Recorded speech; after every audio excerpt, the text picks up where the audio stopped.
আজকে আমাদের ফরিদপুরের ট্যুরের আরেকটি বিষয় হলো আমরা চলে এসেছি সেই পল্লীকবি জসিমউদ্দিনের বাসা। সেই পল্লীকবি জসিমউদ্দিনের লেখা কবিতার তার বাসায় আজকে এসেছি আমরা। চলুন বন্ধুরা ভিতরে যাই আর পরিদর্শন করি। এইখানে তোর দাদির কবর ডালিম গাছের তলে, 30 বছর ভিজিয়ে রেখেছি দুই নয়নের জলে। সেই পল্লীকবি জসিমউদ্দিনের বাসায় আজকে আমরা এসেছি বন্ধুরা, আমাদের সেই ফরিদপুর ভ্রমণের অংশ বিশেষ হিসেবে। তো দেখা যাচ্ছে সেখানে আমাদের পল্লীকবি জসিমউদ্দিন এবং তার স্ত্রী 1968 সালে কমলাপুর বাসভবনে তাদের তোলা একটি ছবি।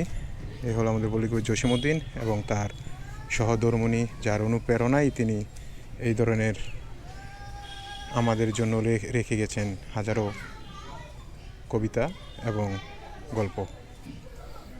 আব্বুইদ্রাক, এ হলো আমাদের কবি পল্লীকবি জসিমউদ্দিন। তোমরা মনে রাখবা তার কথা, যাতে ভবিষ্যতে তোমরা তাকে অনুসরণ করে সামনের দিকে এগিয়ে যেতে পারো। আব্বু আরশান, এই যে উনি লিখেছিল কবিতাটা, ওইখানে তোর দাদির কবর ডালিম গাছের তলে, 30 বছর ভিজিয়ে রেখেছি দুই নয়নের জলে। বলো কিছু। বলবা না?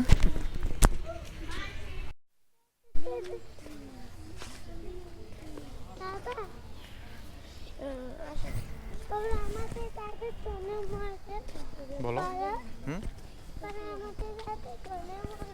তুমি বলো। আমাদের শৈশব কেটেছে এই ধরনের টিউবওয়েল ইউজ করে, বাট আমাদের প্রজন্ম তারা কখনো এটা দেখেনি। আমার বড় ছেলে আজকে এসে জিজ্ঞেস করছে পল্লীকবি জসিমউদ্দিনের বাসায় এসে, বাবা এটা কি? তো সে ট্রাই করছে কিভাবে আগে আমরা এই টিউবওয়েল থেকে পানি বের করে সেই পানি আমরা আমাদের দৈনন্দিন কাজে ব্যবহার করতাম। এটার নাম টিউবওয়েল। আমার বাড়ি যাইও বোমর, বসতে দেব পিড়ি, জলপান যে করতে দেব শালি দানের চিরে। লিখেছেন আমাদের সেই কবি জসিমউদ্দিন।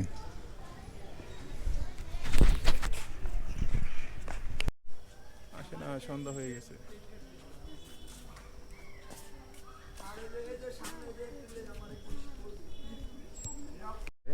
কবির সাথে মমতাজ বেগম মণি মালার যখন বিবাহ হয় বাসরাতে, এই স্থান দিয়ে চোর ঢুকে তাদের সকল গহনা চুরি করে নিয়ে যায়।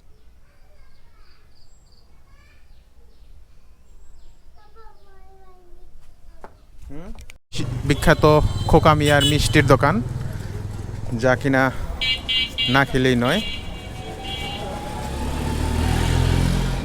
একটি জোরের জন্য ভাঙ্গা মিষ্টির দোকান, বা তার স্বাদের কোয়ালিটি অসাধারণ।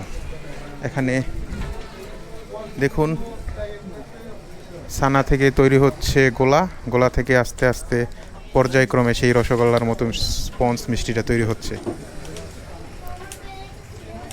আসলে ঐতিহ্য যাকে বলে, ঐতিহ্যের পুরোটাই ওনারা ধরে রেখেছে, যার কারণে তাদের স্বাদ এবং এর কোয়ালিটি সম্পূর্ণ আগের মতো এখনও আছে।